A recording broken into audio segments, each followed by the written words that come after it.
खबरों में आगे बढ़ेंगे, जहां कांग्रेस की स्क्रीनिंग कमेटी की बैठक आज होगी और हरियाणा में उम्मीदवारों के नाम पर मंथन किया जाएगा। लगातार 4 दिन तक ये बैठक चलेगी। फिलहाल बताते चले कि हरियाणा की विधानसभा सीटों पर विस्तार से चर्चा की जाएगी। 1 से ज्यादा संभावित उम्मीदवारों के नाम फाइनल किए जाएंगे। इस वक्त की बड़ी अपडेट आप तक पहुंचा रहे, जहां अभी भी जो उम्मीदवारों के नामों पर मंथन है वो लगातार देखने को मिल रहा है, चाहे वो कांग्रेस हो, बीजेपी हो, तमाम दलों में ये मंथन लगातार जारी है। क्योंकि पहले ये बात कही जा रही थी कि पहली लिस्ट जल्द सामने आ सकती है। बीजेपी के लिए कहा गया था कि 26-27 में बीजेपी की पहली लिस्ट सामने आ जाएगी, लेकिन अभी ये आगे के लिए टाल दिया गया, सितंबर तक का वक्त दिया गया। फिलहाल आज आपको बताते चले कि कांग्रेस की स्क्रीनिंग कमेटी की बैठक आज से शुरू हो रही, जो कि 4 दिन तक जारी रहेगी। हमारे साथ एसोसिएट एडिटर प्रदीप कुमार लगातार बने हुए हैं और ज्यादा जानकारी लेंगे। प्रदीप, अब जिस तरह से देखें कि चुनावी तारीखें नजदीक आ रही हैं, जिसको लेकर सभी दल मजबूती से अपनी जमीन मजबूत करने की पूरी कोशिश कर रहे हैं, और इस बीच अब कांग्रेस की आज से ही स्क्रीनिंग कमेटी की बैठक भी शुरू हो रही है।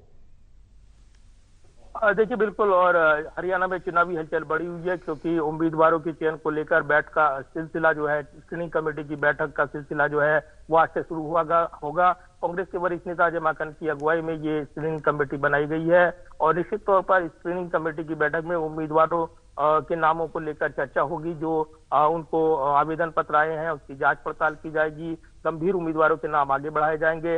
ये जानकारी मिल रही है। स्क्रीनिंग कमेटी की बैठक जो है अगले लगातार 4 दिन तक चलने वाली है, और उम्मीदवारों के नाम फाइनल किए जाएंगे। जल्द से जल्द उम्मीदवारों के नाम फाइनल हो, इस तरह की रणनीति बनाई गई है, क्योंकि टिकट के दावेदार काफी है। करीब 2500 से ज्यादा आवेदन पार्टी को मिले हैं। और इससे पहले जो चुनाव समिति की बैठक बुलाई गई थी कॉन्स्टिट्यूशनल क्लब में, उसमें भी पार्टी आला कमान पर यह फैसला छोड़ दिया गया था कि वो उम्मीदवारों के चयन को लेकर स्वतंत्र होंगे और कोई इसमें दखल अंदाजी नहीं होगी। तो गुटबाजी को लेकर विशेष चर्चाएं होती हैं। ऐसे में माना जा रहा है कि स्क्रीनिंग कमेटी की जो शुरुआत हो रही है उसमें छटनी शुरू हो जाएगी। उम्मीदवार जो जिस सीट पर जो दावेदार है, 1 से ज्यादा दावेदार है, ऐसे में कई सीटों पर ऐसे भी दावेदार हैं जो चुनौती पेश कर रही हैं। और ऐसे में ये माना जा रहा है कि कम से कम 1 या 2 नाम फाइनल करेगी स्क्रीनिंग कमेटी। और अगर ये संभव नहीं होता है तो 1 सीट पर 4 नाम का पैनल भी बनाया जा सकता है, जिस पर सीईसी यानी जो कांग्रेस चुनाव समिति है वो अंतिम निर्णय लेगी। तो फिलहाल ये देखना होगा कि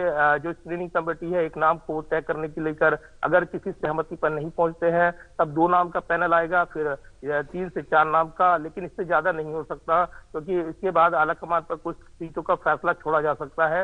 इस तरह की चर्चाएं हैं। तो हरियाणा में विधानसभा चुनाव को लेकर जो कांग्रेस ने अपनी रणनीति बनाई है, उम्मीदवारों के चयन को जल्द से जल्द सुनिश्चित करना, साथ ही जिताऊ टिकाऊ उम्मीदवारों पर दांव लगाना, जो पार्टी की गुटबाजी है उसको थामना, और कहीं ना कहीं जो 1 से ज्यादा सीटों पर दावेदार बनकर उभरे हैं उनके ये संतुष्टि देना कि उन्होंने अपनी दावेदारी सही जगह की, उनका पक्ष सुना गया, लेकिन एक बेहतर उम्मीदवार का चयन हुआ है। तो इसका ध्यान रखते हुए पार्टी इस पर अंतिम निर्णय लेगी, और इसीलिए कांग्रेस की स्क्रीनिंग कमेटी की बैठक जो है अगले 4 दिन तक वो जारी रहेगी, ये जानकारी मिल रही है। बिल्कुल प्रदीप, फिलहाल अब देखना होगा, क्योंकि कांग्रेस के लिए भी ये आसान रहने वाला नहीं है, क्योंकि उनके एक सीट पे अगर बात करें तो 1 दर्जन के करीब जो अपने विधायक हैं वो दावेदारी उम्मीदवार पेश करते हुए नजर आ रहे। फिलहाल देखना होगा कि आगे निर्णय किस तरह से निकलता है। तमाम जानकारी साझा करने के लिए बहुत शुक्रिया आपका।